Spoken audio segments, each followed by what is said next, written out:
為咗減低惡劣天氣對市民帶嚟嘅影響，渠務署積極引入新技術，喺唔同嘅設施入邊安裝新嘅監測設備嚟提升防洪嘅工作效能。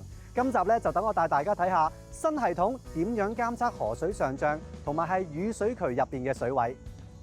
位於沙田城門河嘅防洪智慧系統喺2023年年中開始運作啦。咁新系統嘅特點係啲乜嘢呢？城門河相連沙田海同埋吐露港，河道嘅水位容易受到風暴潮、季候風、天文大潮嘅影響，河濱嘅行人路或者單車徑或者會出現水浸嘅情況。咁有見及此，渠務署就設置咗防洪智慧系統，喺沿河4個行人通道旁邊安裝咗顯示屏或者智能桿。亦都喺沿河多個地方設置咗二維碼，等市民可以提供呢個天氣同埋水位嘅資訊。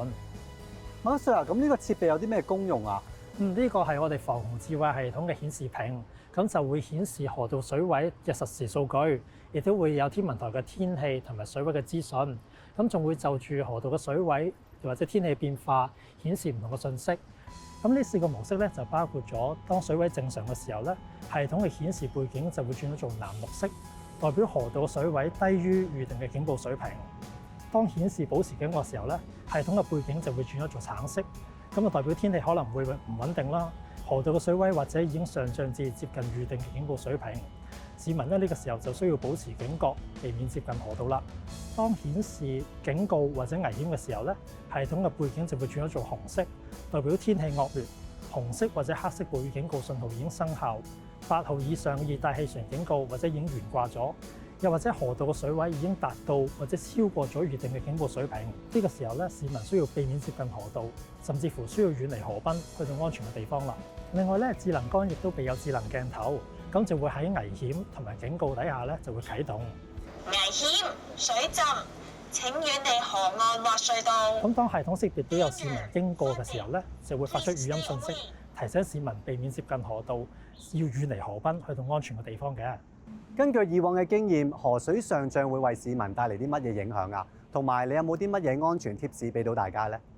熱帶氣旋嘅風暴潮，又或者係季候風或者天文大潮、暴雨，都有機會令到河道嘅水位上漲。咁沿住河濱嘅行人路、單車徑或者隧道，有機會會被水淹浸。市民進入呢啲範圍咧，就有機會有危險啦。咁所以我哋天氣情況底下咧，市民可以透過設置喺隧道出入口嘅二維碼，預先了解河濱同埋天氣狀況，保持警覺，避免接近河道，甚至乎需要遠離河濱啦。2023年嘅一場特大暴雨，曾經令到黃大仙同埋柴灣地區出現嚴重嘅水浸，令到附近地區嘅交通同埋市民帶嚟極大嘅影響。渠務署今年就喺超過30個雨水沙井入面安裝咗新嘅智能感測設備，24小時監測住雨水渠入邊嘅情況。而因為設備嘅外形好似一嚿檸檬，所以就有一個好得意嘅名，叫做檸檬茶。林 Sir， 我知道呢一度係黃大仙重要嘅雨水交匯處之一啦。咁我哋今日有冇機會見識到檸檬茶嘅真面目呢？有啊，你跟我嚟啊！好啊！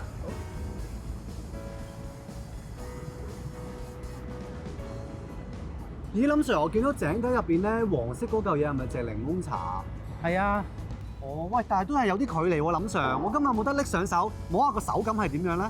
可以啊，我已經為你準備好啦。哇！嗱，呢個檸檬茶平時喺井底係點運作嘅咧？平時喺井底咧，呢個檸檬茶咧係呈垂直嘅狀態嘅，但係當水滿嘅時候咧，檸檬茶咧就會浮起，咁啟動裏邊嘅開關，咁個傳感器咧就會傳送一個信號俾我哋渠務署，咁我哋咧就會安排巡查同埋及時清佢。預計檸檬茶喺未來惡劣天氣情況底下，點樣可以幫到市民啊？根據我哋經驗咧，水浸主要嘅成因咧，其實喺持續暴雨之下咧，地面嘅雜物啊、樹枝、樹葉咧被沖到去地下排水道，造成排水道阻塞，雨水咧就未能及時被排走嘅。當檸檬茶咧感測到咧水位有異常嘅時候咧，就會立即通知渠務署，安排緊急應變隊伍咧進行清理嘅工作，確保咧渠道咧係有及時同埋有針對性嘅清理同埋巡查，減低水浸嘅風險。